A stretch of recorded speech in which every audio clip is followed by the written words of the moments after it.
Bom, vamos começar então. Não sei se já está ouvindo lá o pessoal que está fora. Parece que sim. Está ouvindo? Vamos dar um sinal, ver se estão escutando. Chato. Pessoal que está. Sim, estamos ouvindo, Rubem. Então, bom, boa noite a todo mundo. Estamos super felizes e contentes de poder receber o Alfredo, mais uma vez na escola, praticamente um parceiro nosso, tanto da escola quanto da prefeitura. Agradecer Wagner e Maria Teresa, que está remoto, a possibilidade de contar com ele. Bom,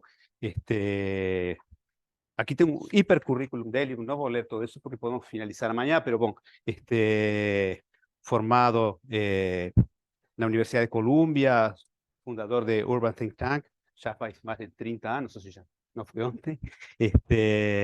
Mestrado também na Universidade Central de Venezuela,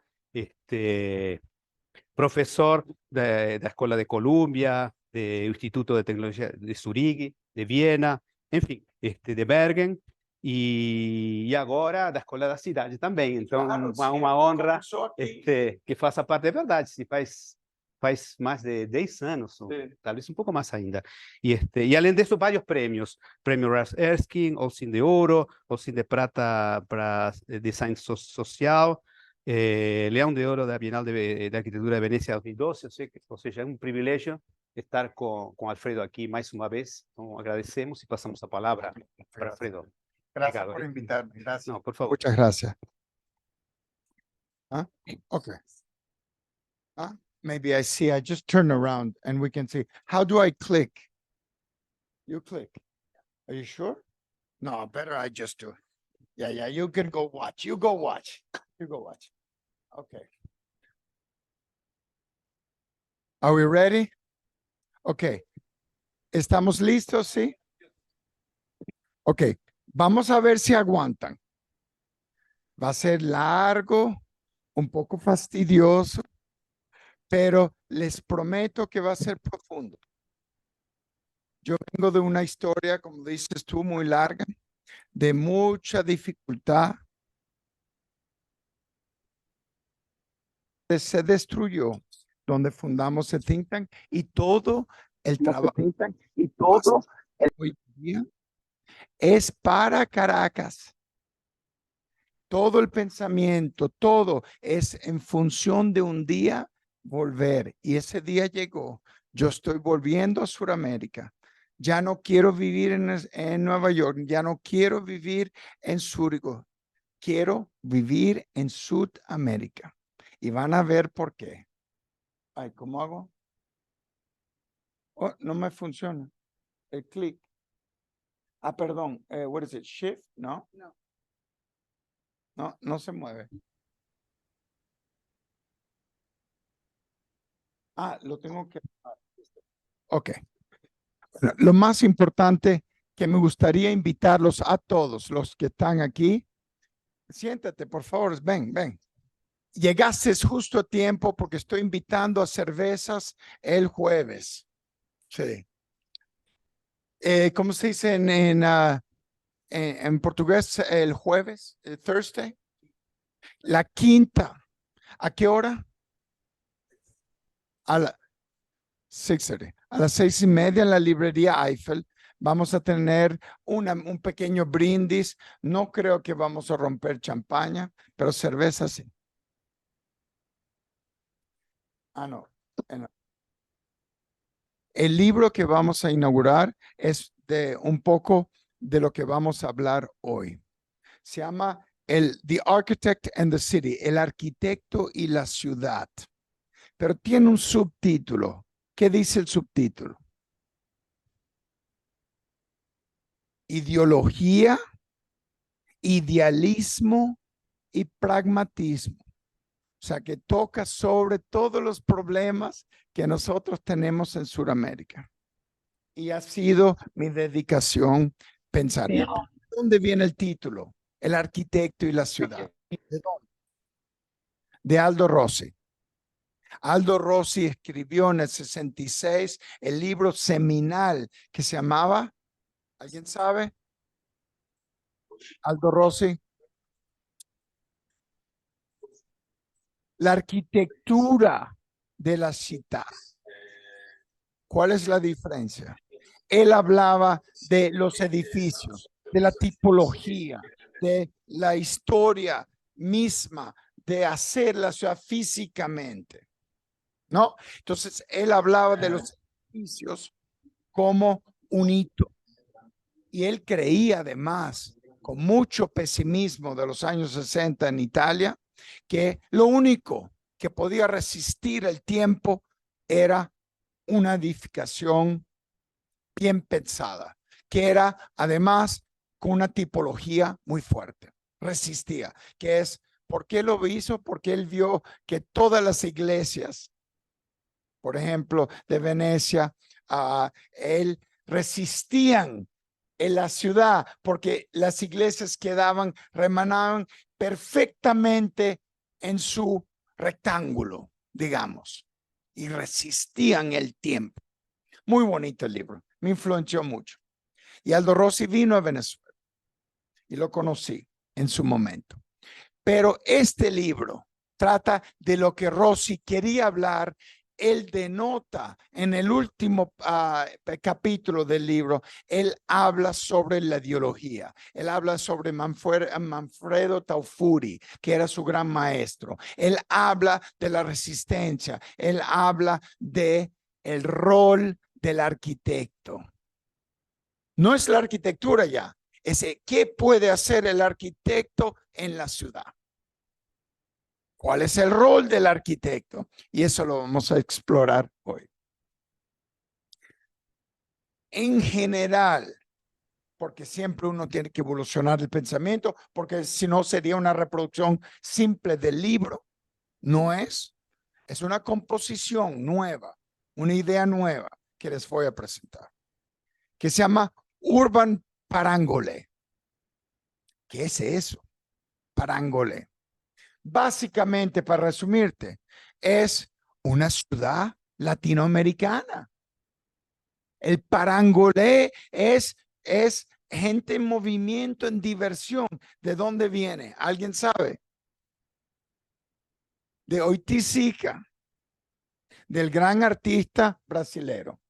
Pero yo he usado ya esa idea y titulé una revista que hicimos juntos, Ida y yo, en Bergen, lo hicimos, que se llama Parangolé, pero se llama el Journal of the Urbanized Planet. O sea, es un poco las anotaciones, pero artículos muy bien hechos, de todas las ciudades que llamamos nosotros informales, que están en movimiento en todas partes del mundo. Una colección fantástica. Y te habla de la migración. Las ciudades, la gente está en movimiento. Y si conocen la obra de Oiticica, él hizo una obra muy bella que era todo ese parangolé, que es ese movimiento con gente con bellas robas, que ya los vas a ver. Ese es el mapa que hizo Ida sobre los lugares en el mundo de mayor inmigración. Los círculos denotan la mayor inmigración. ¿Cuáles son los círculos más grandes que ven ahí? ¿Dónde? ¿En qué países son? Venezuela y Ucrania. O sea, ya verán que mi obra viene de una realidad importante de 7, 8 millones de personas que se han ido de Venezuela. Y lo único que quieren hacer, donde estén, Brasil, Colombia, tal, España, Estados Unidos, es regresar. Porque ¿quién puede vivir sin su país? Traten a ver. No van a poder, porque nosotros no somos parte del mundo igual, del mundo desarrollado. Nosotros somos distintos, somos latinoamericanos. Entonces, este parangolé urbano responde a la necesidad y los deseos de movimiento Pero, y libertad, en el fondo es libertad. Y nuestras ciudades, les guste o no les guste, denotan digamos, una empatía con la libertad. Todas las favelas de donde sale la idea de Parangolé de Oiticica es una enseñanza de libertad y que define las estrategias individuales y las relaciones individuales con el ambiente urbano. Entonces, estamos comenzando con la cultura del arquitecto. Yo me siento en la película de Gutiérrez, Tomás Gutiérrez. No sé si la han visto, Memorias del Subdesarrollo. ¿La han visto? Si no la han visto, por favor, vayan a verla. Está en YouTube y es gratis. Es increíble. Después que yo vi esa película, donde el personaje central, hecho por Sergio, que es además un actor fantástico, es un cubano que se queda en la revolución de Fidel, en la isla de La Habana. Y él simpatiza con La Habana, pero no confía completamente con la revolución. Manda a su familia afuera, pero él se queda observando la revolución. Entonces, la bella cosa de la película, si voy muy en detalle, me dicen, tú me dices, dale. Pero yo me meto mucho detalle. Entonces, él se queda. Y la maravilla es el doble entendimiento, la paradoja de la película de Tomás Gutiérrez, es que Fidel pensó que la película era un himno nacional del que se queda, el buen burgués que se queda en la revolución. Pero esa no fue la intención, porque lo hizo tan sutil. Cuando él ve por los binóculos y ve desde su apartamento, ve el malecón de La Habana rodeado de tanques, tú podrías decir, se quedó y estaba contento. Pero en realidad fue una crítica. Era que se quedó en la prisión. Quedó aprisionado y separado por los tanques y el agua y de su familia. Una bella película. Y en un momento dado en Venezuela yo me sentí así y por eso decidí irme. Y comencé una ruta que fue por Nueva York y esto lo narra todo el libro que estoy presentando. Pasó por Nueva York con cierta elegancia, con cierta éxito.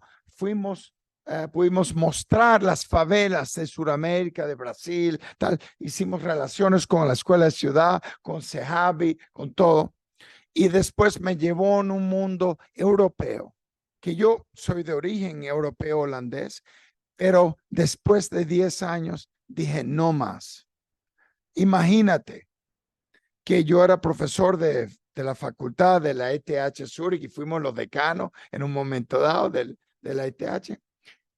Y en la mesa, con todo el poder que teníamos, porque eran solamente 27 profesores de planta fija, muchos asociados, pero solo 27 que decidían en la junta de la universidad, había un puesto faltante para invitar un nuevo arquitecto y profesor. Y yo propuse a Queré. ¿Saben quién es Queré de Burkina Faso? Francis Queré. Cuando lo propuse, él solo había ganado un premio Holcim. Y lo propuse para que los profesores de la planta lo contrataran. Dijeron, nosotros no tomamos profesores basados en color. Y yo le dije, ustedes no saben de lo que están hablando. Eran todos europeos blanquitos en la mesa. Yo era el único que no era europeo de origen. Y no lo tomaron, no lo invitaron. Y hoy en día es uno de los Pritzker Prize winners. O sea, la ironía, cuando eso me empezó a pasar, yo vi que Europa y el poder en Europa era completamente castrante. Es una lección que yo les doy. Traten de integrarse.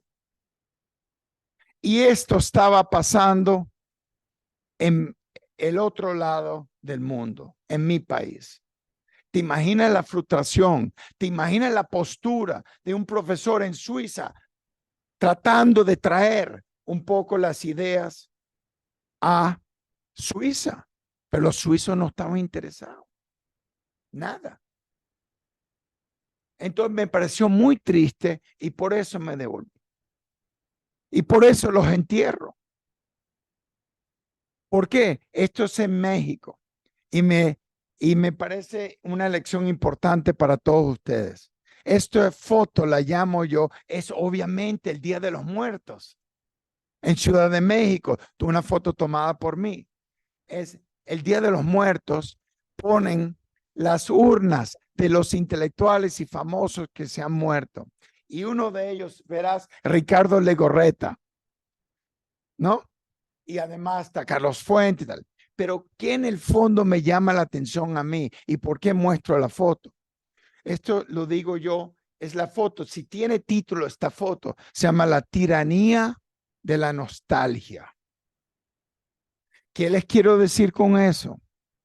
No tengan nostalgia por el pasado. El pasado pasó. Es lo único que deben vivir es por el presente. El presente, y ni siquiera sabemos el futuro. Vive por el presente. Inventa tu arquitectura hoy, la arquitectura que tú crees que debe ser. Porque si te inspiras por razones estéticas en hacer, hay una bonita exposición abajo de excelentes arquitectos, alumnos, no sé de quiénes son, mostrando unas casas fabulosas. La envidia mía de poder vivir, estar en una casa modernista. Pero si ustedes son sinceros consigo mismo, es una reproducción del modernismo de los años 30. Simplemente con una fachada y unos materiales nuevos y un recubrimiento parcialmente distinto. Las plantas pueden ser copiadas de lo que hizo Lescas o quien tú quieras. Entonces, me parece bellísimo, pero para mí eso es un tributo al pasado. Claro, a veces al principio de la carrera de uno lo que tiene, lo que te dan son casas, ¿no? Y las casas son formas de experimento donde uno puede experimentar. Pero si sabes bien toda la escuela paulista de la que conocemos y admiramos profundamente, la van a ver, de Artigas o Méndez de Rocha y todo, hay un cambio entre Artigas y Méndez de Rocha. Hay un avance, hay un cambio. Y podríamos decir que hay, en el mejor de los amigos míos que han continuado en la escuela paulista, digamos, entre Pablo Méndez y Angelo Bucci, por ejemplo, si lo conocen. Él es más funky. La obra de Bucci rompe un poco con el formalismo de, digamos, del modernismo clásico de la escuela de Sao Paulo. Entonces, muy importante tratar de siempre ir más allá. Perdón que me extendí, pero era para decirte que yo hice mi propia casa también. ¿Y qué traté de hacer? La copié en el modernismo entre Álvaro Siza y Barragán, si tú quieres. Aquí ves un poco la nostalgia. Pero como tuve que irme en la revolución, mi único capital estaba en esta casa y la quemé, la vendí. Se fue, se fumó. Ahora vive un militar. El segundo militar más importante de Venezuela vive en mi casa. Échale bola. Le voy a tocar el timbre un día. Pero ocurrió algo muy importante para todos ustedes entender. Esa nostalgia me la borró de la cabeza lo que pasó en el 2001 con los Twin Towers. Esa es la primera vez donde en en un símbolo tan importante de arquitectura como las Torres Gemelas, atacan las Torres Gemelas, atacan la arquitectura, porque la arquitectura era símbolo de una sociedad, de una ideología, y atacan la arquitectura. Y entonces me puse a pensar, eso dice algo. Eso dice que el mundo está mal. Quiere decir que no debemos ponernos al servicio solamente a ser símbolos de capitalismo. Tenemos que entender que hay una división, hay un muro divisorio, aquí lo ves. Ese muro entre, que llamo yo, el political equator. Es una línea que atraviesa el mundo, que pasa por México, que pasa por vamos a decir, por Norteáfrica, que pasa luego por la India y Tailandia y tal, y llega, y todo lo que es lo que llamamos el sur global está excluida de la conversación. Y Rusia quedó dentro de la conversación porque tienen petróleo y porque alguna vez fueron europeos. Y ahorita están tratando de acabar con la ideología de Rusia. Para bien o para mal, ya veremos. ¿Y qué tenemos en el otro lado de ese muro? Parangolé, el subdesarrollo. Si lo quieres ver así. Ya no se usa esa palabra subdesarrollo, pero porque yo no me siento subdesarrollado, pero sí estoy claro que me siento distinto al norte. Somos distintos, nos movemos distintos. La música, la cultura, los libros, nos entendemos distintos. Culturalmente no somos como los norteños. Trata de integrarte. Entonces, yo me di cuenta que como profesional arquitecto, yo fui cómplice por muchos años de la destrucción de la arquitectura, de la ciudad. Porque no pensé en ecología, pensé solamente en hacer la arquitectura más bonita que yo podría hacer, etc. Y me di cuenta que mientras más fea la arquitectura, pero con tal que haga impacto social, mejor es.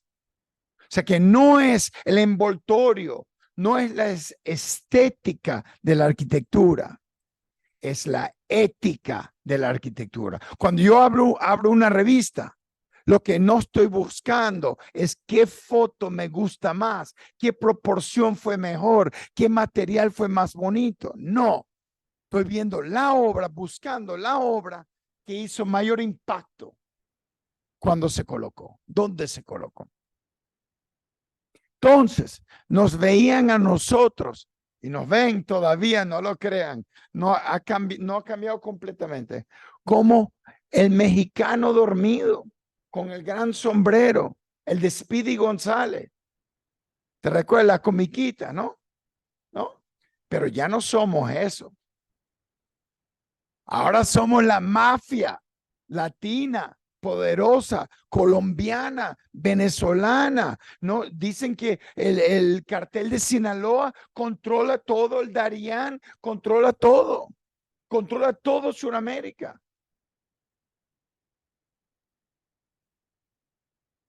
Entonces, el arquitecto, ¿dónde queda? Podemos ser algo a la derecha, una especie de Superman hindú, y a la izquierda un Superman africano. Pero claro, todo eso para decirle qué debemos hacer, dónde debemos interpretar, cómo debemos actuar, dónde debemos actuar, identificar dónde actuar. Esa es la gran pregunta y esa es la que tienen que hacerse. ¿Conocen esto? ¿Lo han visto? ¿Sí? Esto es Oiticica. Sea marginal, sea héroe. Porque Oiticica él tenía la sensibilidad del parangolé, él tenía la sensibilidad latinoamericana. Claro, él fue a Nueva York. No sé si ustedes saben que pasó unos años viviendo en Nueva York. Tuvo exposiciones y todo, pero nunca dejó su, si lo quieres ver así, su marginalidad. La portaba adentro. Cuando el 2009, yo estaba aquí en Río. Estaba con Washington Fajardo, Pedro Rúa, estábamos formando el Instituto de Columbia University, el Estudio X. Yo fui el promotor de ese instituto, de encontrar dónde ponerlo en la vieja parte de Río de Janeiro. Y se quema el archivo de Oiticica. Esa noche, yo era un gran fan. Esa noche me recuerdo como si fuera, estábamos en Lapa, todo en Lapa, no, en el downtown de Río y en el centro, y hablamos toda la noche de Oiticica. Y claro, aquí está Río. Lo interesante de Río es que ellos no tienen favelas muy grandes, pero tienen muchas pequeñas favelas. Ahí están en rojo. Regadas, o sea que en cada sector hay una favela de Río, o sea que está integrado, ¿me entienden lo que digo? No está marginalizado o digamos apartado, no, forma parte del tejido urbano. Paraisópolis es mucho más grande que cualquiera que ellos tienen, 150 más o menos 1,000 personas. Pero Río, claro. Entonces, para Oiticica, la favela era Río. Entonces, Oiticica tenía 2 hermanos arquitectos. O sea, que él conocía perfectamente la arquitectura. Y entonces, toda su obra para mí es una explosión de color, de sensualidad, de entendimiento, de cómo retratar los espacios. No, porque él no pensaba así. Y abajo ves la foto de el hombre en movimiento de Oiticica con esos colores. Y parangolé, en términos exactos, significa una situación animada, una participación entre personas conectadas a la arquitectura orgánica de la favela. Por eso la palestra de hoy se llama Urban Parangolé. Pero la parte importante es animada. Yo quiero una ciudad animada. Vete el domingo a Zúrich y no ves un solo alma. No hay una sola tienda abierta. Eso no es ciudad. Y eso a las 7 de la noche, 8 de la noche, ya todo está cerrado. Eso no es la vida que yo veo. En el 67, Oiticica construye lo que se llama Tropicalia, que ustedes la conocen, ¿no? Que trata de atravesar las fronteras entre arte y cultura popular y arquitectura. Nosotros entonces tratamos de hacer lo mismo. Fue nuestra gran inspiración. Esta exposición de Oiticica, de poner el rancho dentro de un ambiente sensual, tropical, fue para mí un bombillo que se iluminó, ¿no? Y aquí tienes Caracas, el mapa de Caracas hecho por nosotros, con todas sus favelas. Y si ves, somos igual. Vénganse a Venezuela, se van a sentir en Brasil. Esto es Venezuela. Esto es Caracas. Cuando yo me monté en un helicóptero, vi esto, nadie lo ve. Esta es la ciudad invisible, pero ya no está tan invisible porque es tan grande la extensión. Entonces, la pregunta para todos ustedes de posgrado aquí es no si edificios o ciudades son sustentables o si las gigantescas zonas privadas de servicios y son concentraciones de pobreza urbana, son sustentables. Esa es la pregunta. ¿Es sustentable pensar que una sociedad permita grandes extensiones de gente pobre? sin servicios. Ese es lo que tenemos que atacar. No los materiales, que si el circular economy, que si ponerle techos verdes o inventar un concreto más verde. No. Llevarle los baños y los servicios y la cultura y todo lo que está faltando, deportes, a las zonas privadas de infraestructura. Eso es sustentable, porque ¿qué significa realmente sustentable? Porque no sabemos lo que va a ser el futuro, ¿verdad? Pensamos que es el presente que estamos diseñando, y en el presente sabemos lo que tenemos que hacer. Hay gente privada de servicios. En el futuro habrán nuevos materiales, habrá toda una nueva tecnología que va a venir, que nos va a hacer leapfrog, ¿no? Como una rana, ¿no? Con un canguro. Entonces, no me preocupa eso ahorita. Ahorita me preocupa darle justicia a los que no tienen servicio. Entonces, empecé a reenfocar mi arquitectura completamente. Perdona si me apasiono, pero es que esto ha sido de vida o muerte. Me ha costado familias, amigos, me ha costado de todo. Estos se convirtieron en mis clientes. Aquí los ves. Todos ellos son mis clientes. Esta es una favela que se llama San Agustín, donde hicimos el metro cable. De día es un sitio de tiro de básquet, una cancha de básquet. Y de noche es un tiroteo de las mafias controlando la zona. Y aquí entramos nosotros, el Caracas Think Tank, a proponer que hacer gimnasios verticales para los barrios. Y escribimos un manifiesto. Ese manifiesto para mí fue fundamental. Les leo algo. ¿Quieren oír? A ver si los ayuda. Fue en el 2001. ¿Ven la coincidencia? La tumbada de las torres. Ahí decidí. Nosotros no vinimos a seguir cursos de diplomacia ni adquirir una cultura con fines de comodidad personal. Vinimos a enfrentarnos con los problemas urbanos, a llamar las cosas por su nombre. No podemos mantenernos indiferentes ante el clima y la falsedad que constituye la realidad cultural venezolana. Debemos contribuir atacando sus defectos, haciendo recaer las culpas sobre los verdaderos responsables. Somos arquitectos venezolanos y hemos sido las primeras víctimas de este estado lamentable de la ciudad. Y así continuaba. Y se los puedo dar.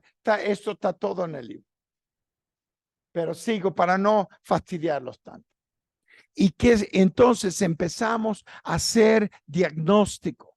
Encontramos a Horacio Genaro. Es el pirata urbano que construyó lo que hoy en día tiene 1 millón de personas. Él fue el primer invasor. Claro, ya muerto, ¿no? Pero pudimos entrevistarlo. Y él nos contó y tenía las fotos. Donde él y su hermano parcelaron las colinas, cortaron y parcelaron.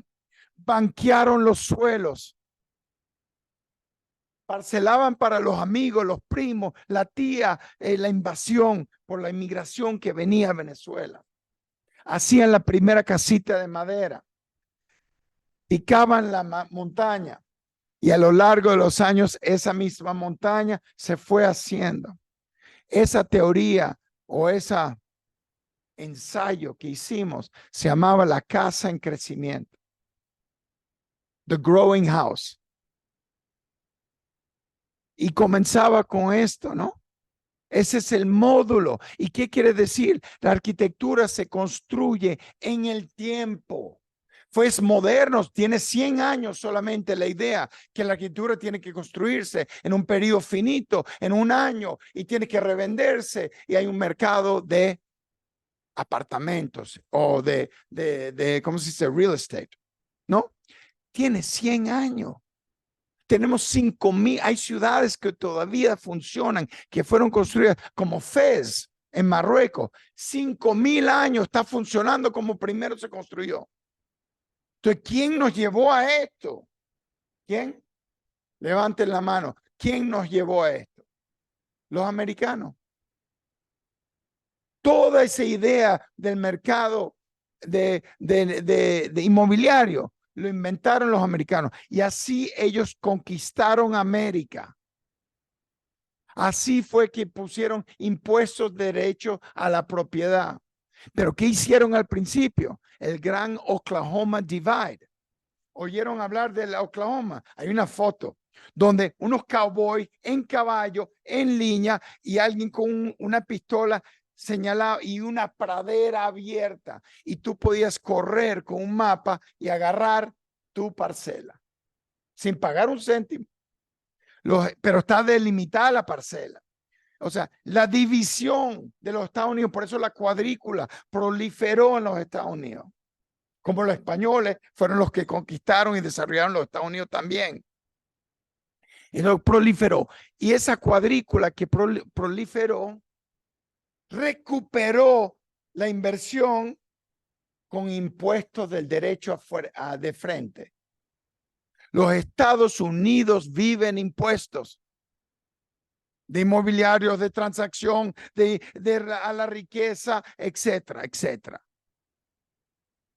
Entonces, nosotros como Oiticica nos fascinamos por ver otra ciudad, la que se construye progresivamente, la casa en crecimiento. Ven el mismo edificio, 5 años de diferencia. Y ya el balcón de arriba está siendo terminado. Pero aquí no hay leyes urbanas que nos permiten construir así. No, que yo voy a hacer mi casa, primero un baño, luego un techo, luego terminar, frizarlo. Sin embargo, si tuviéramos 2 dedos de frente y esta escuela lo puede hacer, tu posgrado lo puede hacer, inventamos todo un nuevo sistema de poder crear las políticas públicas para poder cambiar la zonificación, para poder construir en el tiempo. Legalizar lo que llamamos legalizar una obra parcialmente hasta cumplimiento. Sería muy interesante una legalización progresiva. Y ustedes serían una cátedra única en el mundo. Vendría todo el universo aquí si desarrollaran esa cátedra. Yo he tratado, los suizos no estaban interesados. Y un momento dado, mi socio fue el decano. Entonces comenzamos a hacer exposiciones. ¿Por qué en esta exposición hay un taburete de bloque rojo? Porque ese es el material más sustentable. Es de barro, utiliza relativamente poca energía para hacerse, se puede hacer hasta manual y es la materia prima de toda favela de Sudamérica, el bloque. Y se consigue en todos lados. Hicimos una película, la pueden ver online, porque también está en YouTube. Caracas, Informal City, The Informal City. Y empezamos una revista que se llama Slum Lab, que se llamaba Slum, ¿no? La ironía del nombre. ¿Quién le gusta hablar de un slum? Es una palabra casi prohibida. Lo llamamos ahora asentamientos informales, etc. Era jugar el papel. ¿Y qué significa slum para nosotros? Sustainable Living Urban Model. O sea, la unidad de vivienda más sustentable, el slum. Claro, no es el slum que yo proponía. Y ahí le hicimos entrevistas al gran Pablo Méndez de Rocha. Y claro, a mi amigo, gran amigo Milton Braga. Espero que lo vea el jueves, ojalá. Y tuvimos muchas conversas. Pero en esa conversa, la entrevista que le hice a Méndez de Rocha, hablamos de Sudamérica. Y él dice, la primera cosa que quiero dejar claro sobre América es la multidimensionalidad de su geografía. La geografía es la influencia sobre la humanidad, es la fuerza que dirige la creación de una nueva cultura popular. La geografía, ¿correcto? Y lo está diciendo él, no yo. Y lo dejo así, porque es la geografía la que yo voy a presentarles ahora. Una nueva geografía, construir una geografía que daría una influencia a una nueva sociedad. Prepárense, ese es el parangolé. ¿Conocen a esta imagen? Lisha Clark, la contrincante de Oiticica, probablemente los dos opuestos, amigos, pero un poco opuestos en su estética. Pero me gusta muchísimo esta foto porque es la multidimensionalidad de la visión. Y ella, en el 66, Lisha dijo, ella empezó a tener dudas sobre la polaridad entre la emoción y el razonamiento, entre la cultura popular contra la cultura elitista. ¿Entiendes? La misma cosa que se construye. Si vienen mañana a un bar por aquí o el jueves, van a ver algunos dicen, no, ese es un populista. Esos que lo dicen son cultura elitista. Lo que hacen casa para los ricos es elitismo. Al menos que donen esos ricos para hacer una infraestructura en las favelas. Ahí estamos de acuerdo. Pero tiene que haber una reciprocity, ¿no? Entonces, próximo cliente que me pida una casa, un momentico, está bien, vamos a hacerlo, pero me haces un baño en Parisópolis, también público, incluido en el precio de tu casa. Pero tenemos que empezar a pensar así. Entonces, ¿qué dice Lisha? Ella dice, lo voy a leer traducido. ¿Qué está pasando alrededor mío? Un nuevo grupo de personas claramente ven el arte moderno y que no comunica. Está convirtiéndose en una cosa elitista, dice ella. Entonces, cambian al arte popular, tratando de rellenar ese abismo que separa ellos, los artistas, entre la mayoría, dice ella. El resultado es que ellos cortan sus ligaduras al arte universal, porque se vuelven popular, ¿no? Y entonces es una forma de caer en la expresión que lo local es mejor, no universal, ¿me entiendes? Entonces Lisha estaba en esta duda between the universal and the local, entre el elitismo y popular. Y nosotros igual hemos estado en esa lucha, igualita. ¿Cómo hacer una arquitectura popular que tenga una dialéctica universal, que hable de arquitectura moderna, contemporánea y a la vez sirva pragmáticamente de función para lo popular? Ese es el juego que estamos jugando. Entonces, también Lisha dice el performance. Ella encuentra una forma de romper todo eso entre lo popular y lo elitista con el performance art, donde ella invita a participar. Y nosotros hacemos lo mismo. Si ustedes verán o oyerán algún día o verán críticas, hablarán que el Urban Think Tank tiene mucho de performance. Nos ganamos el León de Oro con una especie de performance que lo van a ver en un momento. Aquí estamos dando una charla en el seno de la Universidad de Zúrich, donde Herzog de Meuron y otra gente súper seria. Y no se lo podían creer. Con máscara. ¿Por qué nos pusimos las máscaras? Porque con eso no podían decir quiénes éramos. Y podíamos hablar con claridad sobre todos los problemas que oíamos.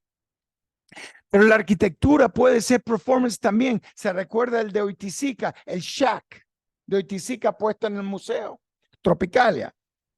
Aquí tienes el shack pintado nuestro, una obra que van a ver ahora después, pintado con colores del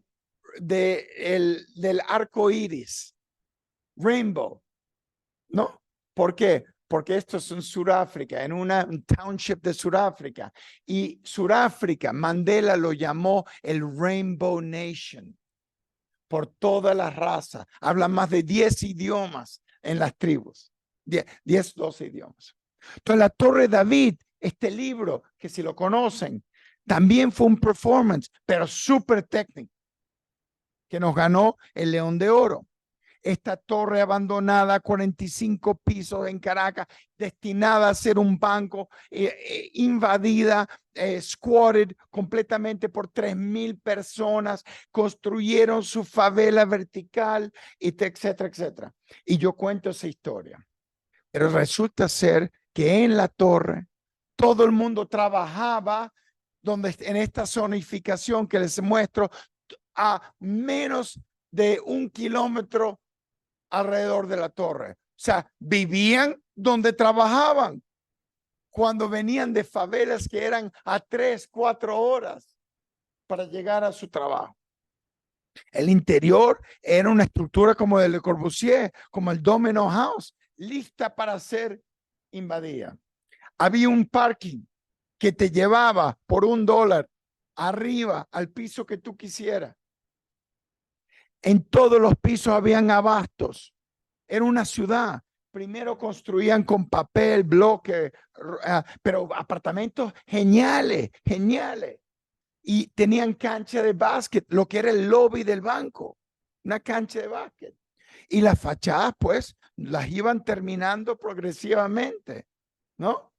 Pero genial, esta ugliness, si lo quieren ver, ugly, feo, para mí es poético.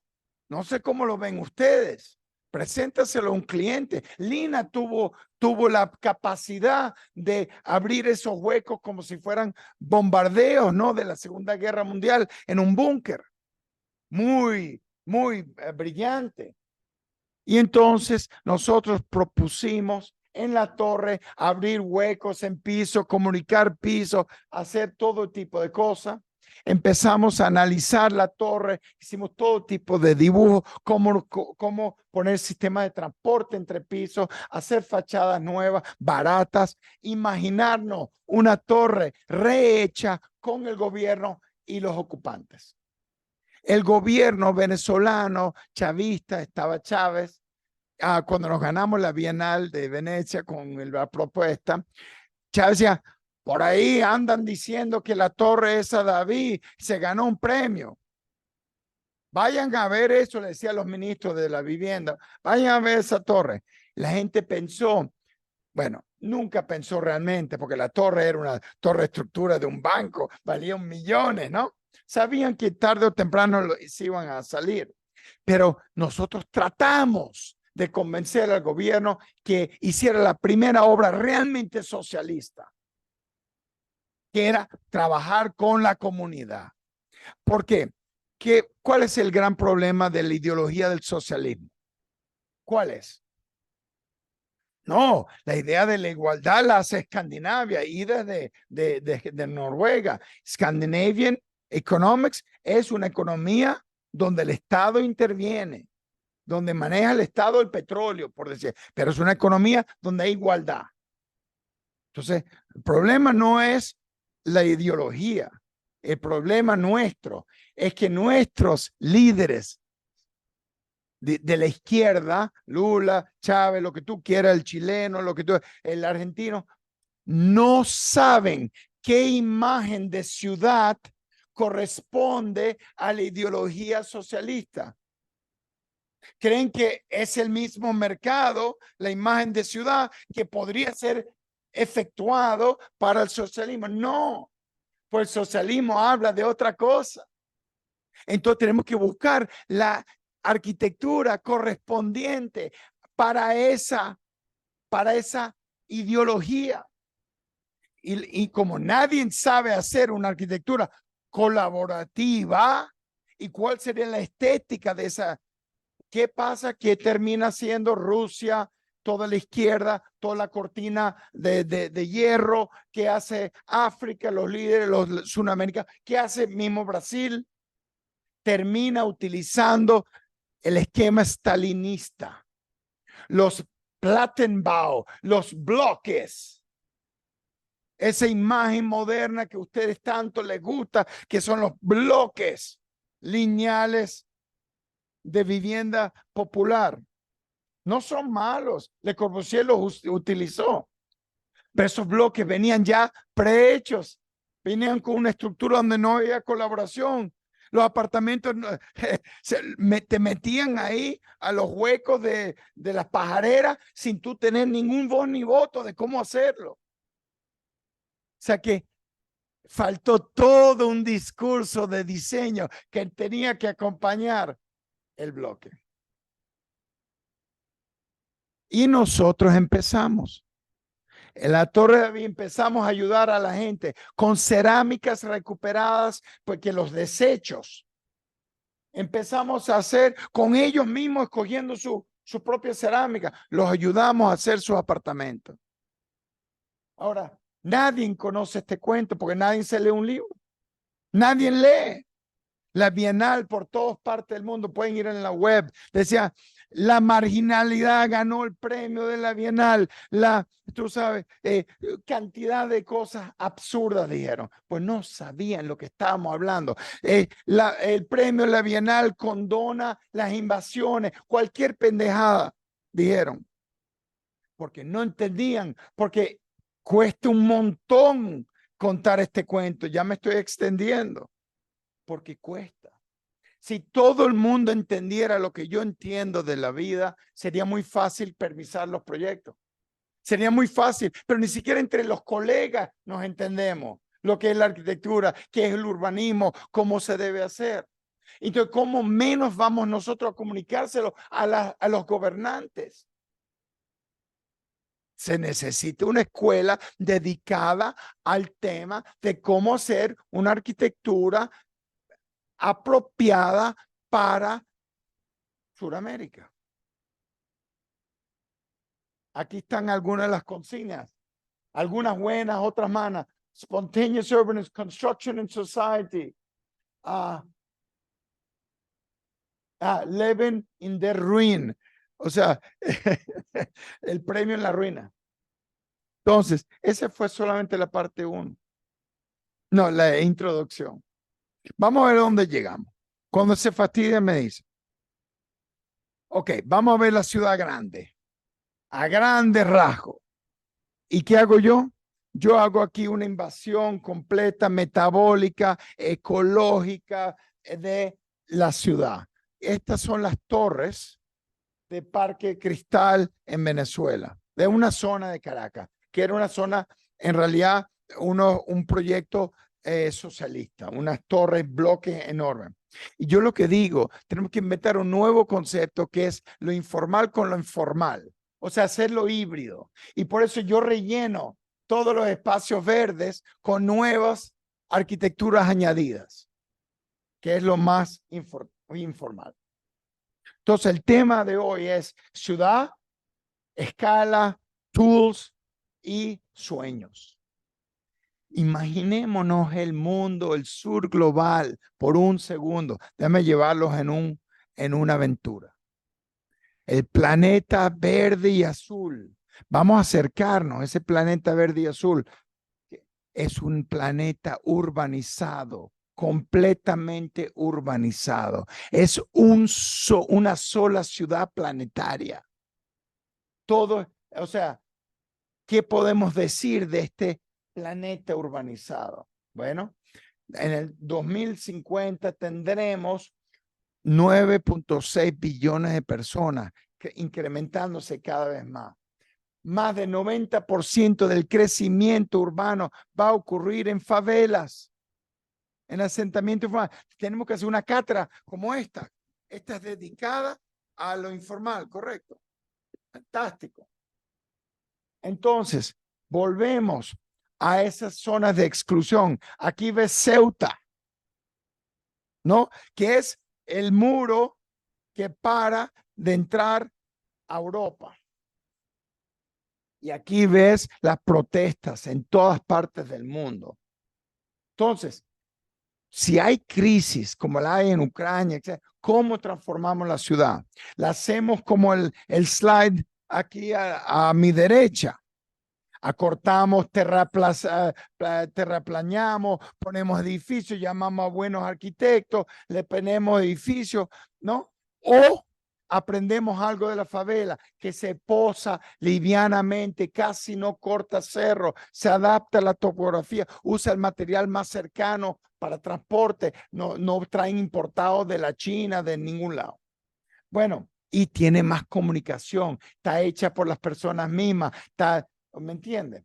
Tenemos que buscar un híbrido de estas dos cosas. Porque la ciudad, señores, es muchas cosas, pero son las personas. Lo que nos importa es cómo estamos viviendo individualmente. The people.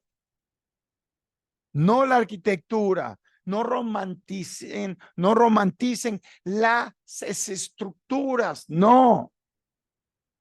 Piensen en la concentración de las personas en estos países y tienen derecho a infraestructura, derecho a vivienda, derecho democrático a opinar. Y tenemos que hacer los mapas críticos para que la gente en la gobernación entienda. Este es un mapa que tiene 10.000 años que describe una ciudad. Es fantástico, ¿no? Como un cuerpo, todos unidos por un cordón. Hacer un mapa no es hacer simplemente un dibujo, un sketch. Lo que distingue un mapa, un sketch, es que tiene que ver con una experimentación con lo real. Un mapa es una interpretación de lo real. Entonces el mapa no reproduce, sino construye una inconsciencia, una nueva conciencia, si lo quiere decir, sobre el lineamiento. Y aquí tienen mapas de los grupos en Holanda, de los situacionistas. Aquí, entonces, mapas tienen el poder de formar nuestra percepción de un lugar dependiendo de la representación. Entonces aquí deberíamos hacer simplemente primer año, cátedra, mapeo con nuevas representaciones. Y aquí ves los mapas que te muestran las destrucciones y los monumentos que quedaron, ¿no? Y el erasure en Europa. Pero mapas críticos tienen la posibilidad de construir conocimiento. Eso es lo bonito. Y entendimiento. Nuevas geografías, densidades, poblaciones, niveles económicos. Que ves el nivel económico en azul y luego lo demás afuera es pobreza. O tienes mapas que son más narrativos. Mapa es una acción. Critical map es una acción. Y aquí tienes el borde de Tijuana y México, donde nosotros con las manos abrimos una especie de cintillo y decimos, ¿por qué no hacemos un aeropuerto y un hospital y una serie de infraestructuras que son compartidas entre los Estados Unidos y México? Como una zona libre. Entonces, no redibujen lo que existe. No es simplemente un survey, sino impongan lo visible y lo invisible.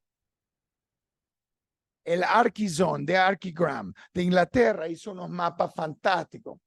Mapa es un proceso creativo, sumamente creativo. Aquí ves mapas de densidad, aquí ves otros mapas de donde. Y nosotros, este mapa es del Metrocable. Antes de empezar a poner un solo edificio en esta montaña, en esta favela, que hicimos el primer tranvía por cable aéreo en Venezuela de 2.5 kilómetros, 5 estaciones. Primero hicimos un censo económico, social dentro. Y de mapas de topografía, de calor, de puntos neurálgicos, de todo. Y aquí hicimos un mapeo de Sao Paulo para la CEJAVE. Y aquí Billings, ¿no? Aquí en Sao Paulo. Y esto es en Rusaife, en Amán, Jordania, donde mostramos también demografías. Esto es Mumbai, creo. No, Kohima, perdón. Estos son el Metrocable de Kohima de la India. Y aquí tenemos Kohima también, los puntos neurálgicos donde íbamos a poner estaciones de Metrocable. Y aquí tenemos una favela también un análisis de una de las favelas. Esto es Mumbai, donde inventamos un sistema de transporte por agua, volver a lo que era Mumbai, agua taxi, water taxis. En todos lados. Y aquí Parisópolis, toda la densidad, los vacíos de la topografía. Entonces, vamos a pensar una ciudad alternativa, una de mutuación, adaptación, hibridez de sueños, ¿no? Entonces, imagínate la ciudad, es como una gran fritata, como lo que decimos nosotros, huevos con tomate, con verduras, con cualquier cosa que le quieras meter. Una ciudad ya no es en la imagen del centro y el alrededor, ¿no? Y la periferia. Ahora la ciudad como Sao Paulo es compleja, con muchos nodos, ¿no? Y tomemos la idea de la Torre David, que era una favela en vertical con muchas cosas pasando. Entonces, imaginemos que construimos edificios que tienen entrepisos más altos que un solo piso. ¿Por qué? Porque lo dejamos 3 pisos. Los entrepisos los hacemos en madera, estructuras de acero entre el piso. ¿Quién lo hizo? Lacaton Vassal en la Escuela de Arquitectura de Lyon. Dejaron entrepisos para que construyeran mezaninas posteriormente. Nos ahorramos. Luego, ascensores dentro de las torres. ¿Para qué? Hagamos un sistema de ascensores públicos que son parte del metro. Y entonces unimos varios edificios a bancos de ascensores. Ya lo hizo Lina Bobardi con el CEO. El CES Pompeya, ¿no? Pero vamos a hacerlo en grande, a otra escala. Imaginemos una ciudad con Torre David, pero como la inspiración, con metrocable, transportes aéreos, etc. Vamos a pensar en una ciudad sin automóviles en un radio de 1 kilómetro o 2 kilómetros. Vamos a pensar el futuro urbano de 2050 con toda esa inmigración. ¿Ok? Usando el contexto de Sao Paulo. ¿Por qué no? I love Sao Paulo. Mira, ya Sao Paulo me enseñó a mí esta idea. La idea ya está construida en partes de Sao Paulo. La idea que te digo, hipernodos, centros urbanos vastos, lo vertical, la ciudad en vertical. Lo que no está es conectada, ¿no? Sabemos la densidad, el crecimiento, sabemos los asentamientos informales a la derecha, sabemos la densidad donde está, eso lo sabemos, la marginalidad económica también, sabemos el gap de movilidad, el tráfico, los distintos nodos de transporte de la ciudad, ¿no? Correcto, ya todo eso lo sabemos, pero hay que analizarlo, hay que saber de qué se está hablando. Para proponer. Sabemos que toda la ecología de la ciudad se estropeó, los ríos, los riachuelos, todo eso lo sabemos. La congestión, imposible, ¿no?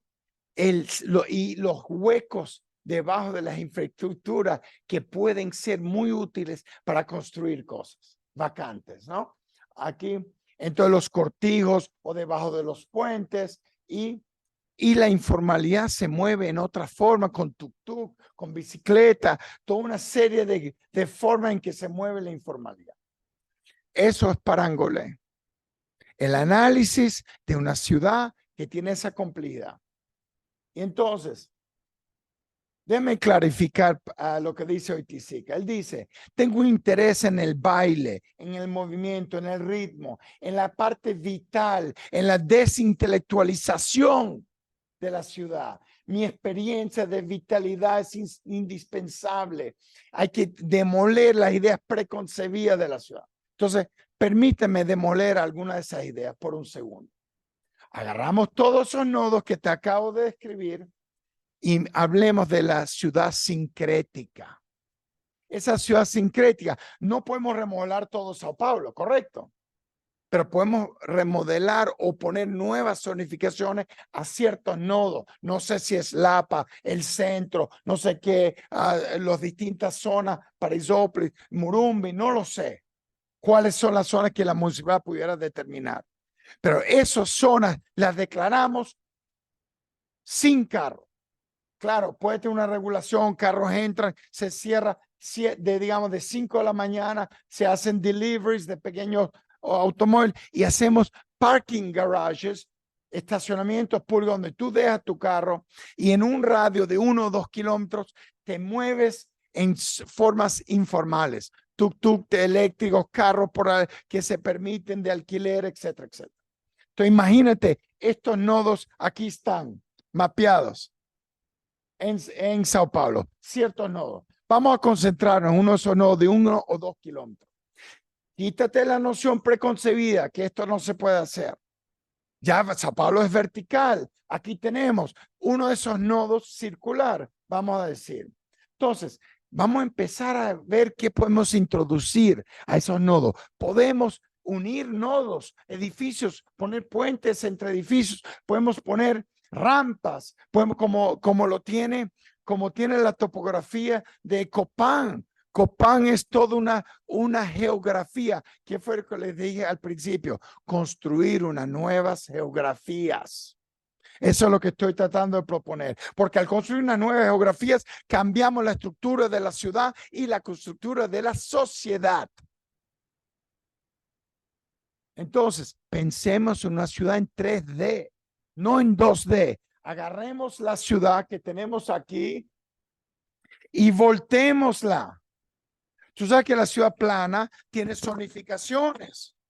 Aquí se construye oficina residencial, aquí parque, aquí vivienda de baja densidad. Correcto. Ahora, voltéalo en 3D como una panqueca y mezcla todas esas densidades como una panqueca uniforme en una tortilla.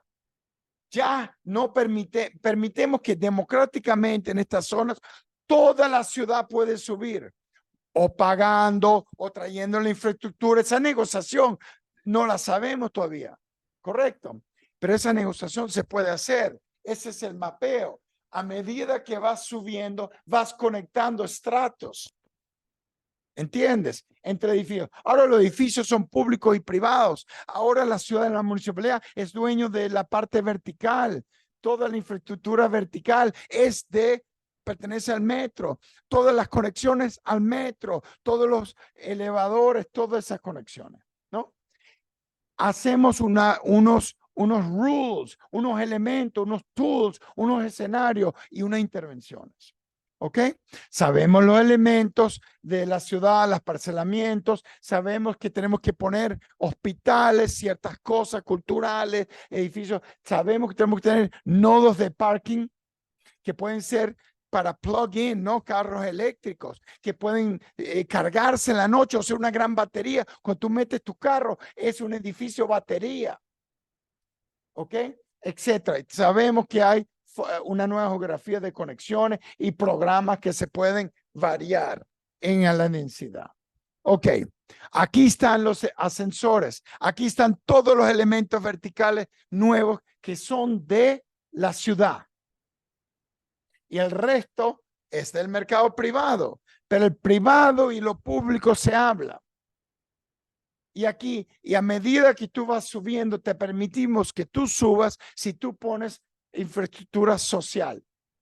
Si tú añades a tu edificio una estructura informal, que puede ser compartida con el Estado, como los CESC, pero un CESC en un piso 33, ¿por qué no? Una cinemateca, un bar, lo que sea, un roof terrace. Y ya ahora el movimiento entre todas esas infraestructuras públicas pasa por lo privado. Hacemos una ciudad híbrida, pública, privada, formal, informal, híbrida, donde la división entre privado y público se mezcla. Como ocurrió en el siglo XIX, cuando se introdujeron trenes, cuando se introdujeron metros que pasan por debajo de la ciudad. No es loco, es simplemente continuar esa idea de poner más infraestructura. Tenemos la tecnología del app, de la computadora. No nos vamos a perder. Podemos encontrar los amigos en un piso 33, en la cinemateca pública. Podemos encontrar todo. Y podemos cambiar de sistemas de transporte, ascensores, a escalators, perdón, a helicópteros, como tú quieras. Aquí están todas las formas de movilidad que va a pasar en ese radio de 1 o 2 kilómetros. Y nos vamos a cruzar. Y si nos cruzamos, ¿qué va a pasar? Con todas esas movilidades, nos vamos a hablar. Venecia, hay más contenido social porque tienes la imposición que no puedes tener un carro. Tienes que ir en Vaporetto y tienes el señor al lado tuyo en Vaporetto. Abre, tienes una comunicación social. Ya no quiero una ciudad individualista, quiero una ciudad compartida. Y en Ámsterdam es un rollo si vas a Ámsterdam con todos los canales y los puentecitos en todos los canales. Tienes que pasar las maletas en todos los canales. Esa imposición que te ponemos te da interacción. Ahí están los bares, ahí esperas un amigo que te recojan, etc. Entonces, aquí tienes una ciudad compleja, nueva, que no la hemos diseñado todavía, por supuesto. Pero ¿cómo la diseñamos? Ok. Hay una metodología. Agarremos una zona de la ciudad, cualquier zona que quieras, llamemos a grupos de arquitectos que conformen pedazos de esa zona rotos en sectores. Ese grupo de arquitectos tiene que hablarse el uno con el otro, tiene que implementar densidades de infraestructuras urbanas y poblacionales, vivienda.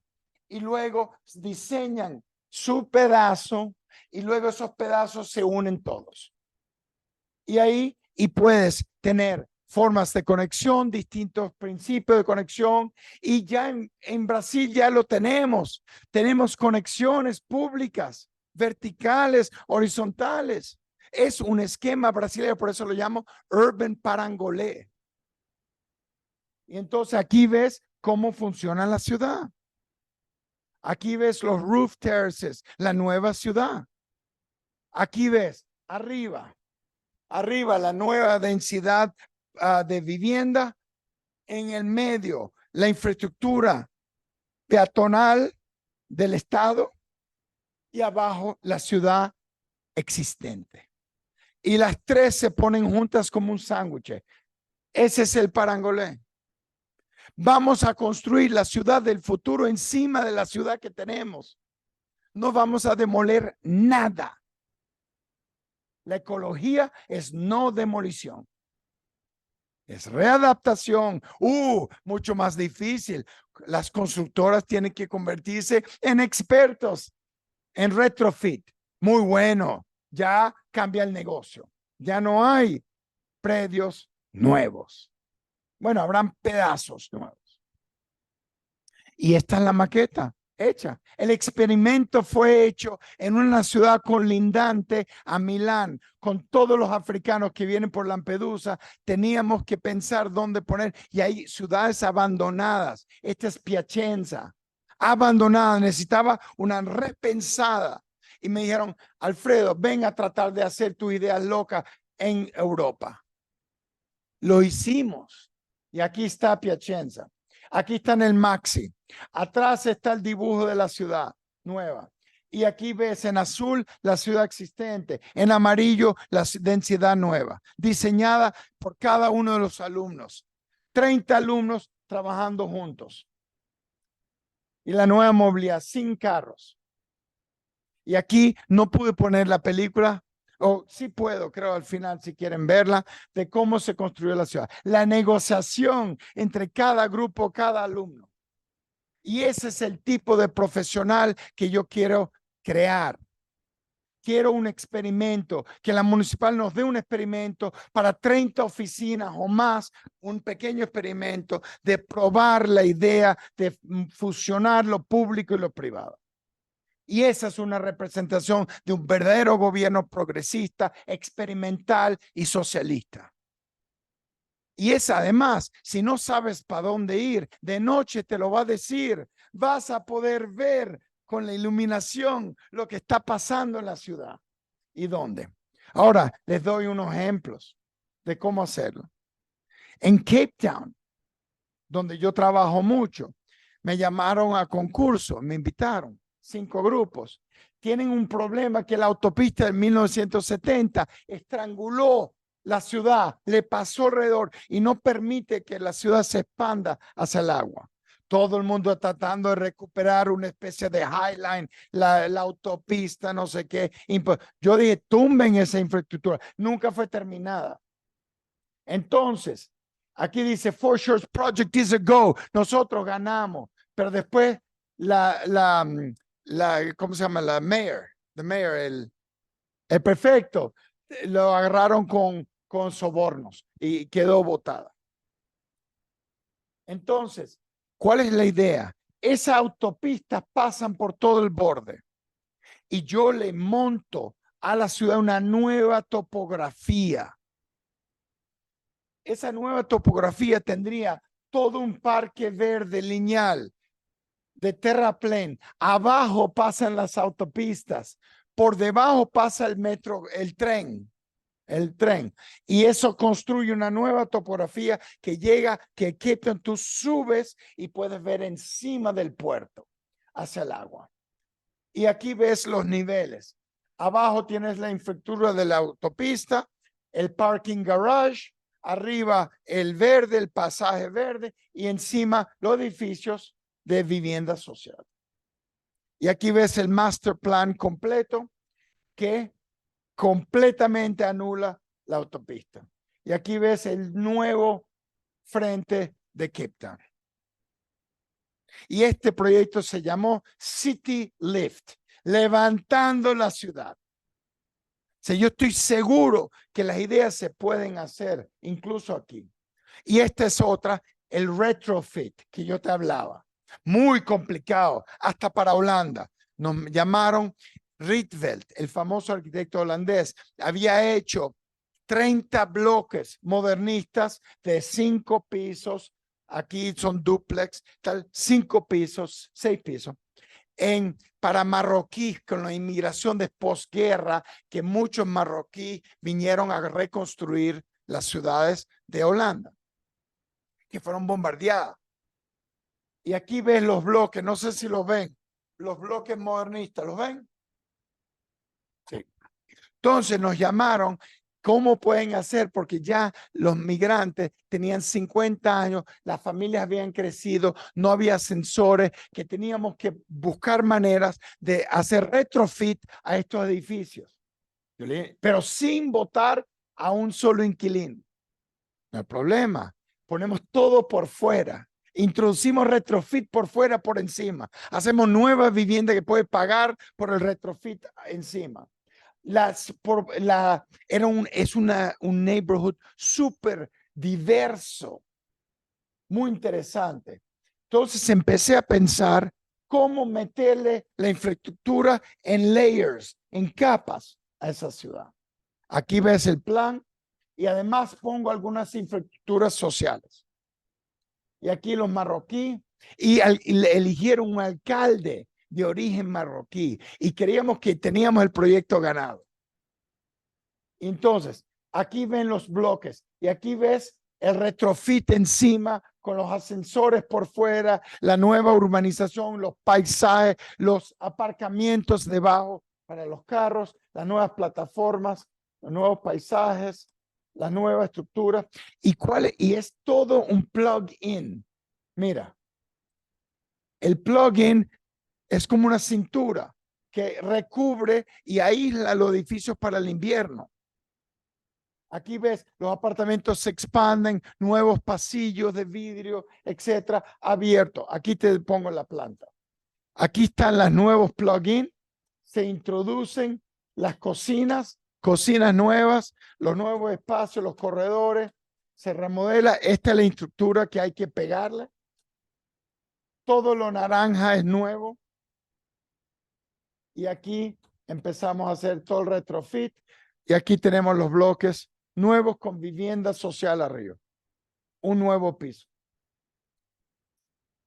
Entonces, si podemos pensar en el retrofit, reactivar los lotes, los edificios viejos, la estructura, entonces tenemos un quick fix una cosa rápida y que generaría mucho trabajo, ¿no? Toma cualquier edificio o estacionamientos. En esta ciudad está lleno de estacionamientos, correcto. Al sacar el carro, el estacionamiento puede convertirse en vivienda para todas las personas en la calle, homeless. Entonces, imagínate un parking garage, ¿ok? Agarrémoslo. Bueno, empecemos a dar nuevas estructuras rápidas, unas temporales, van cambiando, ¿no? Bueno, esas son mis ideas. La parte 3 es larga también. Es el toolbox, cómo usarlo como diseño, diagnosticar topografías, meter infraestructuras, crecer, etc. Es una acupuntura parcial. Les muestro hasta rápido, hacia metralleta. Ya ves que a mí no me interesa enseñarle mi obra. Si quieren ver mi obra, venme a buscarla, pueden ver algunos online. A mí lo que me interesa es la teoría. No existe un arquitecto bueno que no hace teoría y práctica. Tienes que saber lo que estás construyendo, por qué lo construyes. Esta es una escuela de arte en el barrio abajo de Barranquilla. Es mi última obra en Colombia. Es el barrio más pobre de Colombia, de Barranquilla, de donde viene Shakira. Y es un sitio donde hay un carnaval segundo después de Río. ¿Ok? El carnaval de Barranquilla. Y no tenían ninguna escuela de artes para el carnaval. Y fuimos allá y vimos el barrio y propusimos la escuela al alcalde y lo pagó el Banco Mundial. Ellos practicaban su carnaval todos en casas, en plazas, y nosotros conseguimos una vieja fábrica de col tabaco y le montamos un retrofit encima de col tabaco, en concreto puro, abierto, son muy poco presupuesto. Y metimos un teatro debajo de la tierra por el calor que hace en Barranquilla. El teatro se hundió. Ok, es una estructura muy básica. Ok, aquí ves la vieja fábrica, col tabaco y el nuevo edificio. Y si ustedes conocen estos elementos verticales, plain vanilla, nada diseñado fancy, como lo hacía Niemeyer en la parte de atrás del edificio aquí, no muy lejos de acá, el edificio, el primero que hizo aquí. Siempre una torre como Lina Bobardi, una torre pragmática, y el edificio es pragmático. Lo recubrimos, parece un parking garage, ¿no? Para comprobar, todos mis edificios tienen un contenido de parangolé. Piénsenlo. Aquí ves la escalera, es la nueva topografía. El parangolé conecta todo el edificio. Son esos espacios verticales de puestas, los salones todos abiertos de entrenamiento. El teatro abajo es una topografía, te puedes subir, los niños pueden jugar, etc. Y es el techo del teatro. En el Metrocable construimos una nueva topología y topografía. Puentes, escaleras, y con la comunidad se creó este sistema de transporte y movilidad 2.5 kilómetros que tiene 3 estaciones arriba y 2 abajo. Y tuvimos que volar todas las estructuras en helicóptero a la cima de la montaña para no abrir carreteras. Y aquí ves las cubiertas de las estaciones que reciben el aire como un croissant, ¿no? Aquí ves las estaciones totalmente prefabricadas. Y esto construye una nueva topografía. Te une, pasas encima de la topografía. Es una cosa fantástica. Pueden subir en 10 minutos, bajar en 10, lo que no podían en 2 horas hacer. Bebés se morían, mamás no podían ir al hospital a dar a luz, los viejos se morían. Y luego, claro, teníamos que poner infraestructura urbana en todos los caminos, etcétera, de la ladera, pequeños retrofit. Y propusimos nuevos edificios de vivienda social con topografía. ¿Ves cómo se conecta? A los niveles de la topografía. Y por fin propusimos, aunque no lo crean, un plan maestro para las Olimpiadas para Eduardo Páez en Río, para Morro de Providencia, que iba a bajar al Puerto Maravilla, donde Calatrava construyó, y conectar la escuela de samba con la estación central. Y me lo quitó el alcalde y se lo dio, el proyecto lo hicimos nosotros, se lo dio otra arquitecta, María Salia, creo que se llama ella lo terminó y solo hizo la mitad del proyecto hasta Morro de Providencia y lo rechazó la comunidad, porque la comunidad quería conectarse a Puerto Maravilla y no querían conectar el gran desarrollo de Puerto Maravilla de Lugo con las favelas. Y fracasó. Y aquí les muestro, hoy en día, el Metro Cable en Venezuela es la cosa más extraordinaria del punto de vista de una travesía espacial por la ciudad. Y está en las favelas. Ahora la gente sube a ver a Caracas desde las favelas. Imagínate la inversión. Solamente ese logro vale la pena. Y claro, el gimnasio vertical es uno de nuestros proyectos insignia que queríamos construir 100, pero no lo continuó el gobierno. Nuestras favelas son peligrosas y los muchachos controlan las canchas de deporte.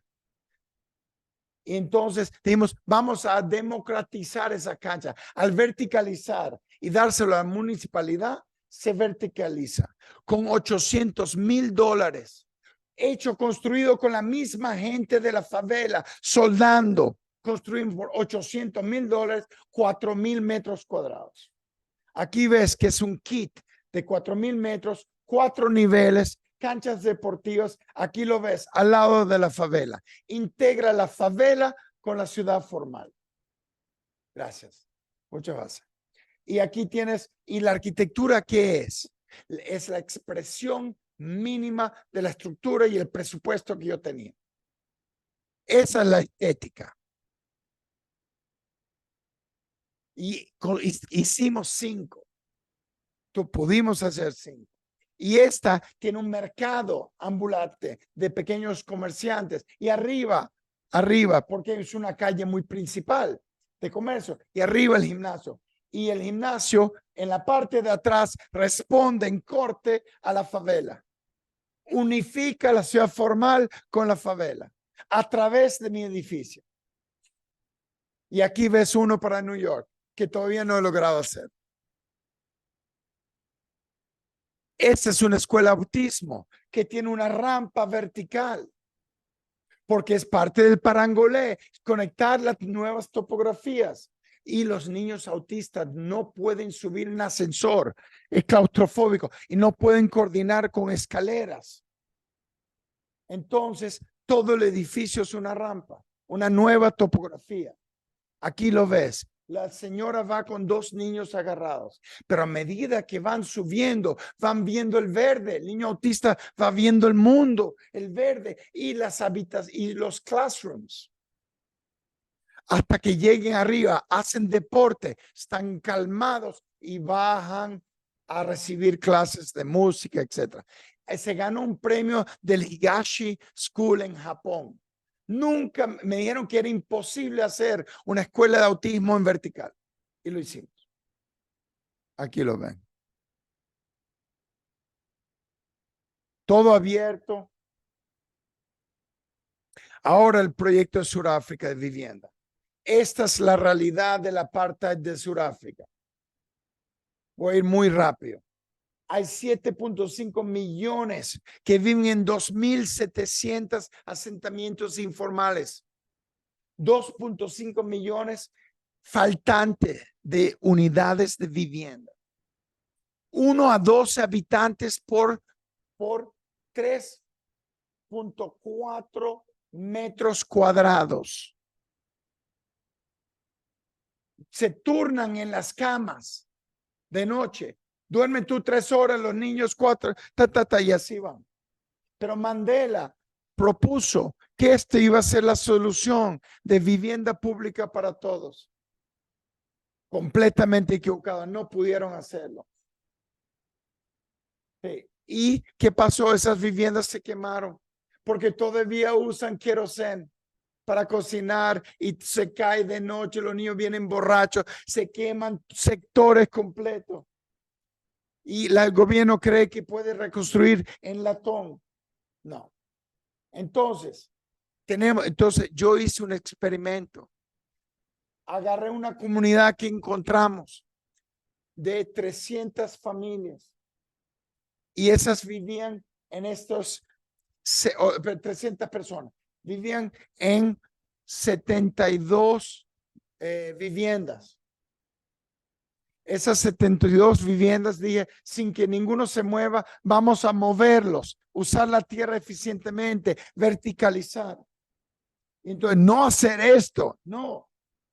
Entonces, cuando vi un ejemplo de alguien que había ido vertical de 2, pero es arena. Aquí sabemos que las favelas van verticales, la casa en crecimiento, pero allá no lo hacen porque es arena y son palos de madera, se hunden.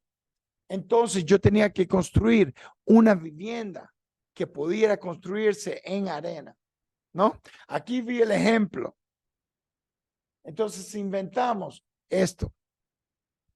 Un conjunto redistribuido, un parque en el medio, eficiencia, las mismas familias que ocupaban la totalidad, ahora redistribuirlas y cambiar una casa por otra. Tenemos ahora vivienda sustitutiva para venta, alquiler, una porción y esa paga la apuesta de las nuevas viviendas. Y aquí con la comunidad diseñando la vivienda. Hicimos mucho mapeo. Aquí toda una pared de mapeo, exposición. Hice cuadros, dibujé, expresando lo que yo quería hacer. Aquí ves la nueva unidad o el génesis de la idea. Lo construimos para la exposición. Y Pumezo, el líder de la comunidad, dijo, yo soy voluntario, tumben mi casa. Se iba llorando cuando veía el demoliéndose su casa, porque no sabía si iba a tener una casa otra vez, si estos tipos eran locos de Venezuela. Y aquí está la misma familia delante. Ahora él es el líder de la comunidad y él es el que empujó. Entonces la idea es, hagamos casas genéricas que cada uno puede abrir su ventana. Cada uno decide cuántos módulos. Cada uno decide cómo hacer su casita. La casa en expansión. Y así empezó con unidades que se podían adiestrar. Así empezó las primeras. Pero también yo quise hacer todos los techos en energía solar para que tuvieran mis propios recursos. Todos los techos en energía solar. Ahora se convirtieron en un sitio de energía, una batería. Aquí ves el playground, el conjunto, y aquí ves las casas pintadas, apropiadas por la misma comunidad. Las casas son muy básicas, de bloque, ¿no? Sin terminar, ellos la terminan progresivamente. Algunas son bien simpáticas, modernas. O sea, una expresión de la arquitectura mínima. Mira, la señora remodeló todo el interior de su casa con su propio pulso. Mira, la feliz en su nueva casa, que no le puede quitar nadie ahora. Tiene propiedad, puede vender. Y aquí ven los niños felices, creciendo completamente distintos de cómo estaban hace 10 años. Aquí ves el conjunto a la izquierda y ahora voy a probar subir la densidad un nivel. Me voy a 4 pisos en el siguiente conjunto. Aquí. Porque era más pequeña la parcela y tenía que acomodar más personas. Entonces, ahora vamos a tener un diálogo entre las dos comunidades. ¿Y qué estamos haciendo? Al tú reagrupar esa comunidad, trabajar con ellos, estás dándole una voz política. Y esa voz política va a cambiar, si podemos, a lo largo del tiempo. La realidad. Y aquí es el parque de niños modular en concreto para que nadie se lo robe, que se puede configurar en distintas formas, ¿no? Aquí ves las piezas y tú las ensamblas para adaptar a cualquier terreno. Y ahora estamos sembrando árboles para que sea verde. Pero es progresivo, la ciudad se hace en el tiempo, no para fotografiar, para que Iván Bam venga a fotografiar tu última casa. No, progresivamente, porque hay una inteligencia progresiva. Y ahora estamos construyendo la casa comunitaria, la casa comunal. Y arriba con un jardín hidropónico para que es una estructura simple de concreto. Y el jardín le va a dar de comer de proteínas, pescado, y el agua de los peces es para la siembra. Y tiene una cancha de fútbol abajo, o uso múltiple, arriba la cancha, el laboratorio, y aquí está empezando a construirse. Ya en obra. Parisópolis, terminamos con Parisópolis.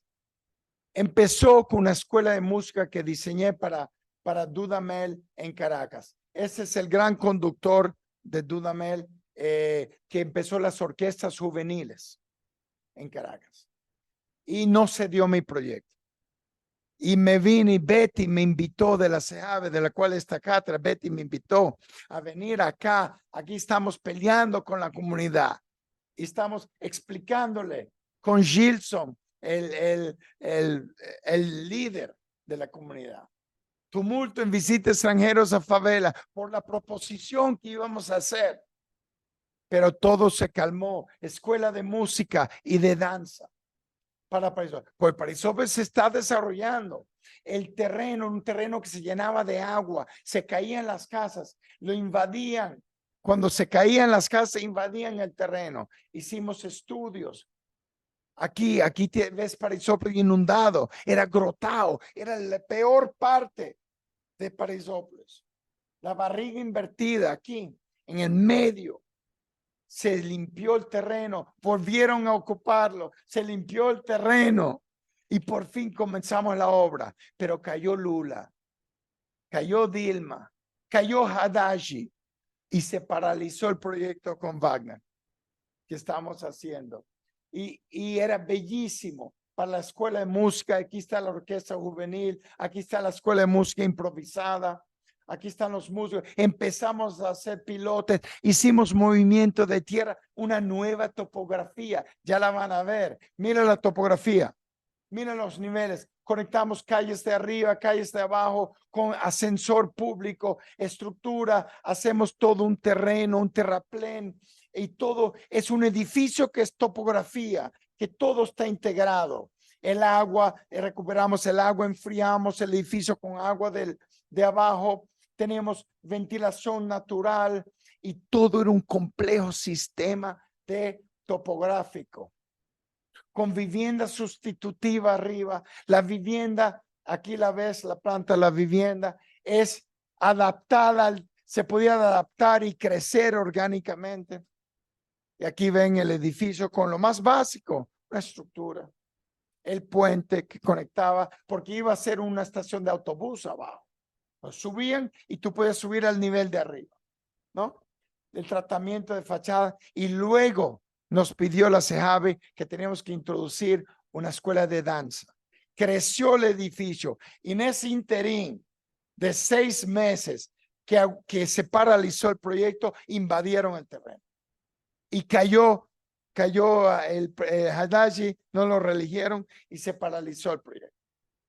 Y este es el último proyecto que hicimos para la escuela de música con mayor densidad. Y aquí ves la escuela de baile en otro nivel. Aquí ves el área de performance abajo. Aquí ves el proyecto. Entonces, finalmente, Caracas está en revolución. Si no hacemos algo, si no tomamos acción ya, si no buscamos nuevas formas, va a haber más revolución, más revuelto, peor democracia. Tenemos que anticipar, tenemos que usar mi toolbox, que es un libro que publicó Seavi. Lo deben republicar con la escuela. Podemos hacer nueva introducción, hacer nuevos alumnos, enseñar nuevos proyectos. Aquí yo traté todo en la Bienal de Sao Paulo de mostrarlo. En la alcaldía, en la prefectura, traté de mostrar las tácticas, está todo en portugués. Visualizar, diagnosticar, agregar, reverse engineer, agregar al reverso, ¿no?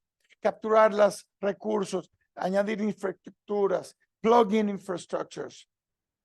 Y las tácticas se combinaban. Capturar espacios no usados, hacer un kit of parts, piezas que se ponían, consolidar lo público, ir vertical, hacer conexiones, networks, centers, fabricate. Y así podríamos haber llegado a crear una nueva ciudad que podría ser Paraisópolis, que está metido en un hueco. ¿Por qué no hacer el experimento en Paraisópolis?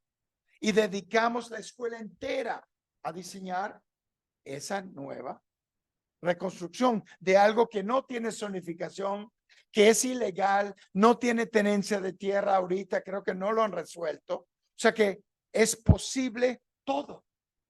Y con eso termino.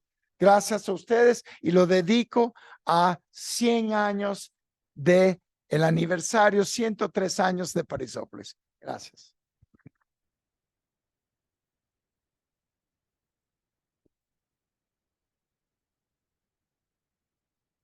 Perdona la extensión de tanto tiempo que tomó decirlo.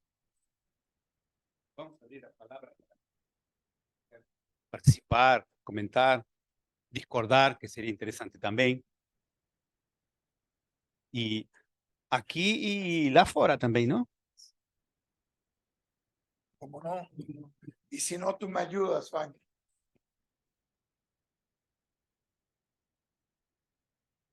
María Teresa, ¿dónde estás?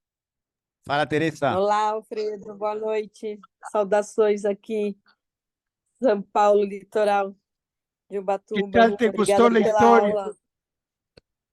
Nossa, uma aula super densa, Alfredo. Queria agradecer você, agradecer o Wagner, que foi o nosso contato, que está aí presente nesse um mês para organizar a sua vinda. Fico feliz com esse seu retorno para a América, para a gente poder discutir, poder refletir essa forma de arquitetura e do urbanismo em especial, né? Com as imagens que você coloca e traz sobre as pessoas, sobre os lugares, as comunidades, enfim. E aí, trazendo essa última imagem de Paraisópolis, né? Que tanto nós, com a Prefeitura de São Paulo, na época com a Elizabeth no comando, levamos em frente o plano de Paraisópolis, e a escola tão premiada e, portanto, aguardada, porque é um símbolo ter a escola de música e de dança, né? E, de fato, a área do Grotão, quando passamos por lá, depois de tantas quedas, incêndio, de ficar estarrecido, de ver a área ocupada e de forma muito densa. Eu não sei se você chegou a voltar para Paraisópolis, Mariana me informou que tem desejo de ir na quinta, né? E vai ser bom para reflexão também. Yo creo que A gente pode organizar. voy a ir con Vamos Vanessa. organizar com o Gilson. Sí, me gustaría ir mucho con Gilson. Y vamos a organizar con Vanessa de ir el jueves, el cuarta-feira, quinta-feira, esta semana. Y me gustaría que vinieras, María Teresa. Esta semana eu estou fora de São Paulo, Alfredo, eu peço mil perdões e fiquei bastante sentida de não poder ter acompanhado algo que a gente, em especial com o Wagner, cuidamos aí cuidadosamente para que saísse bem sua chegada. Mas na próxima semana, se você estiver ainda no Brasil, eu fico à disposição. Não sei se é dia 22 que você vai embora. Yo sí me voy a Río, pero de Río vuelvo a Sao Paulo. Si tenemos alguna Então tá cosa. bom. ¿Ah? Então, voltando ao São Paulo, fico à disposição. A gente tem um trabalho com a Secretaria Executiva do Programa Mananciais, com a Elizabeth França, tem bastante coisa para refletir, para poder mostrar, para poder discutir de projeto e planos, né? Mais uma vez, a gente parte dos planos e projetos para desenvolver as Me ações encantaría. das comunidades. Tú sabes que E aí, pegando... yo llevo 10 años pensando sobre Paraisópolis. Pois é, assim, a primeira vez que eu pisei em Paraisópolis foi em 1997, Alfredo.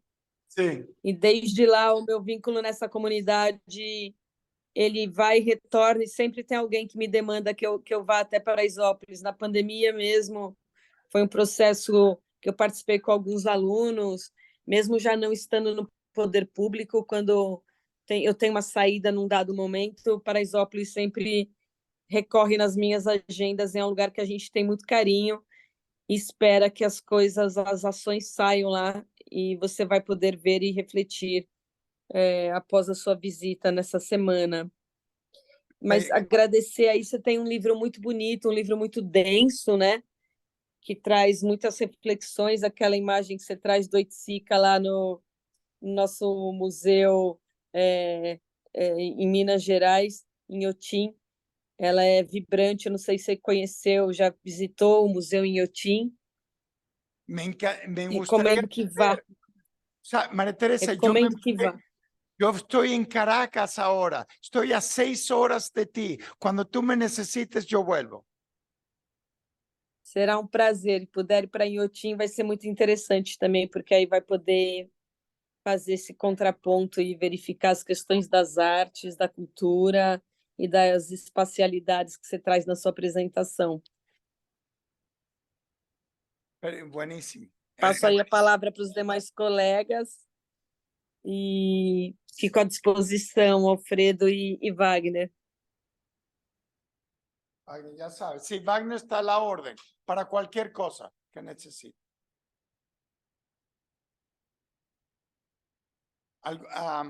¿Alguna pregunta de ustedes, no? Interesante, porque arquitectura, ¿no? Vimos na tua apresentação, é um exercício de confiança, de esperança, mas também de paciência, ¿no? Sí. Porque estamos voltando a esos projetos de Paraisópolis 10, 15 anos atrás, Sí. voltamos e a esperança não acaba e a paciência também não pode acabar também, ¿no? Então, é um pouco isso, ¿no? Fíjate que nada se pierde. El trabajo que hice aquí me dio mucha reflexión y ahora lo construyo en otras partes del mundo, en Barranquilla, etcétera, etcétera. O sea que piezas de mi pensamiento se van regando donde yo pueda. Sim, não. Não, e acho que uma coisa também interessante do teu trabalho, em geral, do trabalho nas favelas, é a relação entre o específico e o genérico. E nós estamos trabalhando também em temas específicos, Paraisópolis, Haiti, no caso, e outros lugares, com ferramentas genéricas, porque de alguma maneira os problemas são similares em todos os lugares. O problema da habitação, o problema da topografia, o problema da infraestrutura.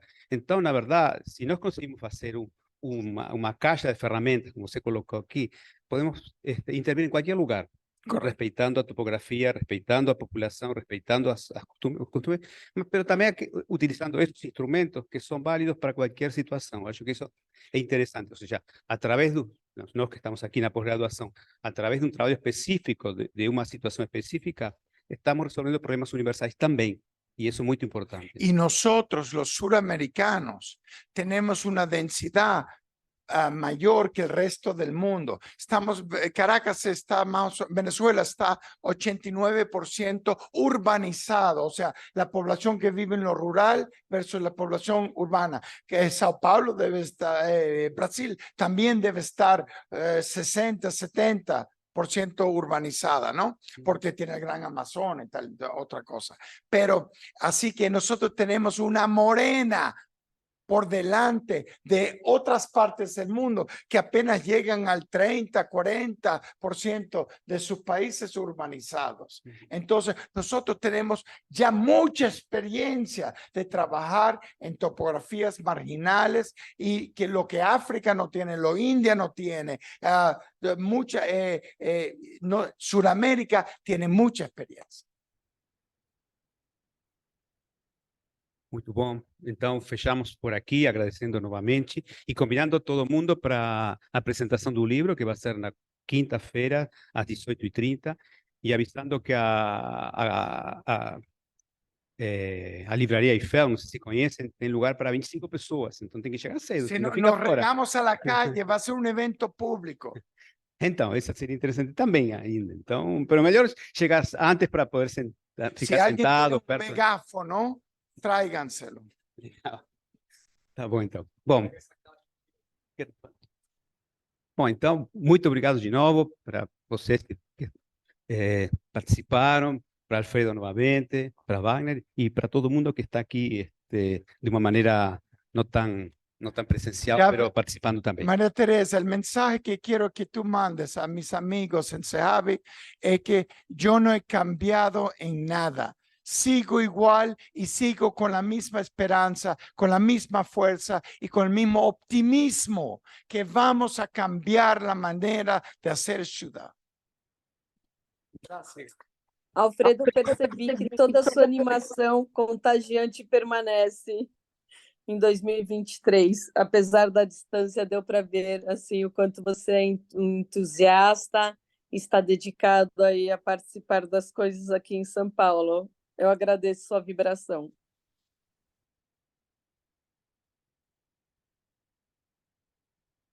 Mano, aqui também. Amanhã nos vemos também aqui, o pessoal da Pós, tá? Como sempre. Que vai estar a Anália Morim falando de tecnologias, é uma coisa muito importante, não só fazer projetos, ou para usar qualquer idiota tem uma ideia, o problema não tem uma ideia, é poder viabilizar essa ideia. Então, a aula de amanhã de Anália vai ser muito importante, e quinta-feira nos vemos também na Eiffel. Obrigado. ¿A qué hora mañana? Amanhã, às 7 da noite, como sempre. Ok, perfecto. Gracias. Amanhã.